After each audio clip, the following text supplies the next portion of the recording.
studying like the management side of music, or were you there as a musician? Well, I dabbled in a lot of stuff, but I did go for songwriting. What did you learn through that experience? That I like to play instrumental music more. I still write songs. Is it called Decampy, your newest project? I just launched that. I've been keeping a bunch of music to myself for a long time, and I was like, I think I'm about ready to put some of this out. So I just needed a name. Stimulator Jones and the big band, which was like pretty closely resembling Cinematech. He makes some incredible music. He plays drums in Cinematech. And so I think we kind of, over the past year, got really comfortable, and he got the opportunity to do the Jeff Center. He decided to do it as a full band. It was a lot of fun. Dubbed as the Stimulator Jones Orchestra. Cinematech's got new music out. Another single called Raga Go Go. Adam Baber is on drums on that one. Sam is playing guitar. Phyllis on flute. We got Jamiel helping on keys too. Ben wrote that one, Ben Hudson. I remember the first time I saw Cinematech was back in the Bizarre days. Maybe a 4 or 5 piece outfit then. It was maybe a little more like surf rock, spaghetti western stuff. I guess when Ben Hudson, he moved like to Texas and maybe a couple other places. When he came back, we kind of started back up, but with like horns in mind, kind of as like the thing that pushed into a new direction. So I got back in 2016. A lot happened like right around that time. So it was within like a couple months of returning back that the spot on Kirk opened. I thought about moving somewhere else, but this is a cool thing to try out. And I mean, I've been here now for, with COVID included, like about 8 years. This year in particular has featured a lot of cool series here, from the Taking Cover Fest to the Music and Cultura, which I was here for Larry and Joe. Larry and Joe is maybe one of my favorite shows of the year. They were fantastic.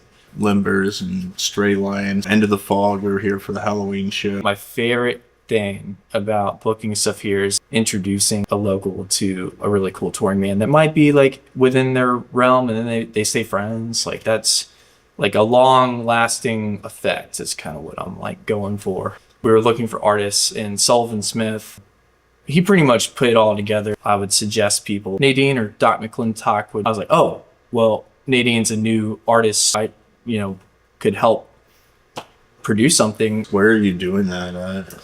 I do it in my basement. Got a ton of rugs down. I got like 24 channels. We can record things live, but the way I like to do it is just per instrument and do dubs. Got a little ISO room if we need it.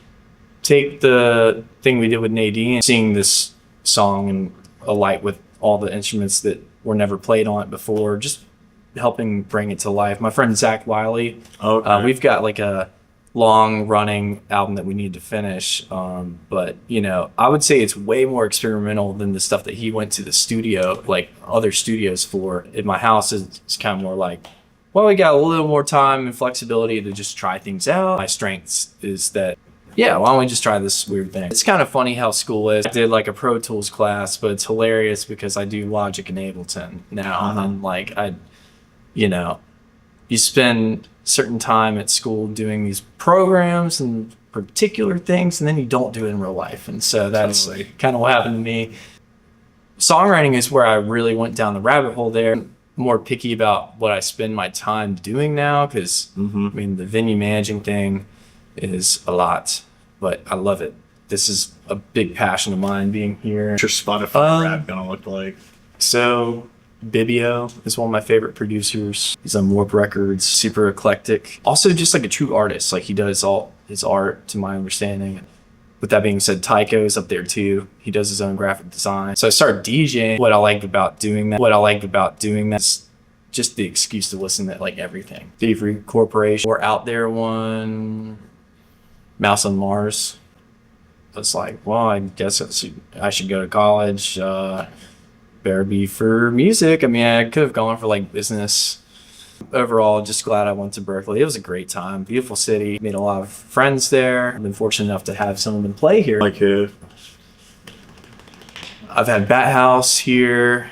Had the Ladles play here. Jesse Terry. Liz Longley. She went to Berkeley. She just played here recently. Oh, cool. So, yeah, I don't know. Just there's a Berkeley network. Oh, my friend Eva Cassell. Sometimes I wish I was still in Boston. It's a great city. I can hopefully make an impact here in Roanoke, bring a little of my style and taste. I don't know. DeCampi, yeah, maybe expect to see it like once a month or something like that. I do know, I don't know if it's been announced, but we have another Stimulator Jones show. We're playing with Cinematheque and our friends Copycat Syndrome at the Milk Parlor. Oh, nice. Blacksburg. Yeah. And speaking of Milk Parlor, that's just a fun venue. Ranger Made, this band I play guitar in, is also playing there in March. So you play guitars and keys and drums and DJ? Whatever the group I'm in needs is something I'll explore.